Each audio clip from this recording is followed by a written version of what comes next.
প্রতিষ্ঠা দিবসে এখানে নতুন মজুরি ঘোষণা হবে। অর্থাৎ যে গত 3 বছর ধরে আমরা মেরামতের যে শ্রমিক বা পার্সেন্টেজ আমরা রেখেছিলাম, সেই পার্সেন্টেজ বৃদ্ধি করা হবে।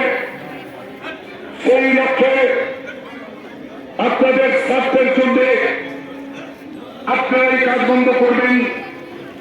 আপনাদের স্বার্থে, শ্রমিকের স্বার্থে তৃণমূল শ্রমিক সংগঠন লড়ছে এবং লড়বে।